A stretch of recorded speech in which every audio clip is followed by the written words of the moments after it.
Coach Tommie Robinson now joins us here in the LSU Game Day locker room. Welcome to Baton Rouge. It's an honor and a pleasure to be here. I'm really very excited about it. You know, Coach, I had a chance to listen to you at the press conference talk about coming from a great program like USC to LSU, and you really highlighted one reason, Coach Ed Ogeron. Talk about that relationship. Well, Coach Ogeron and I have known each other for a number of years, and I had an opportunity to work with him at USC back in 2013. And he and I just developed a very close relationship. I think we share some of the same ideas and a lot of things that he believed in, I believed in, and it just meshed. And he and I have stayed in close contact ever since then. And not only has he been a good coach and a great guy to work for, Ed Ogeron has been a good friend. He's been a great friend. Coach, you talk about that 2013 year at USC as one of the more enjoyable years that you had in coaching. Yeah. Reflect on that. We got fired in the middle of the season.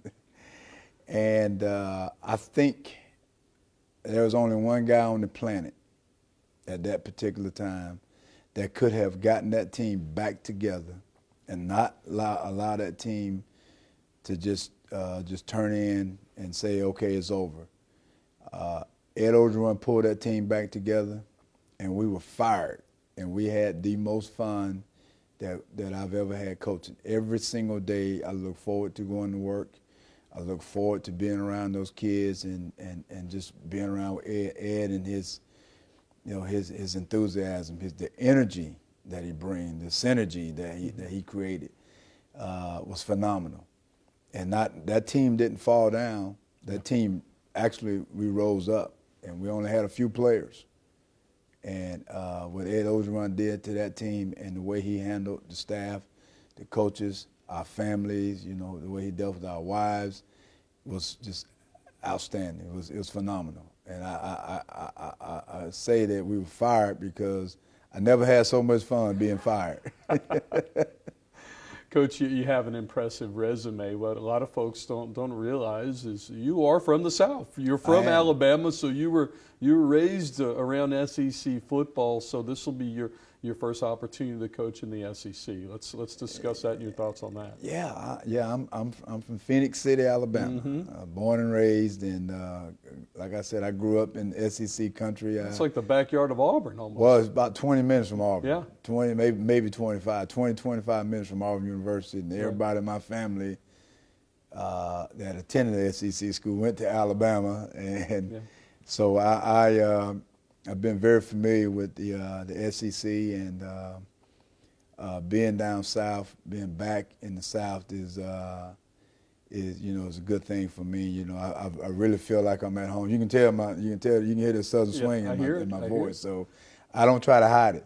Matter of fact, I embrace it. When I was out in L.A., they like, "You're from the South?" Yes, I am. I'm from the South, but I'm an old Troy State Trojan. I went to Troy, and it feels good to be back home near family. My wife is from Selma, Alabama, and her family is there, and it's just good to be close to family again.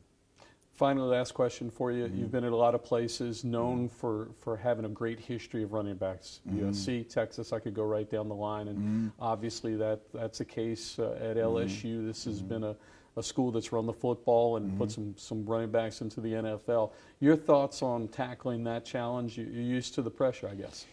Well, someone asked me about that last night, and I said, when I left TCU, we had a kid named LaDainian Thomas. Yeah. And I leave TCU and I go to the Dallas Cowboys, and they had a kid over there named Emmitt Smith.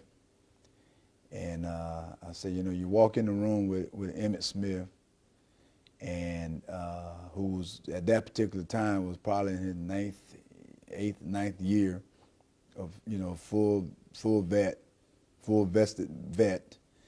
And I had to walk in that room and talk to Emmitt, and had some other guys I had to, I coached receivers and running backs during the course of the time, had Michael Irvin, had Deion Sanders. Being around those guys when I was a younger coach has prepared me for the situation that I'm walking into now. I look at an 18-year-old kid, 18, 19, 20-year-old kid right now, and I look forward to the challenge of helping them be, molding them and helping them to become the men that we all want them to be. Because I've had the experience of being a little nervous. And I'll be honest with you, I was nervous when I walked into that room with the Dallas Cowboys. Yeah.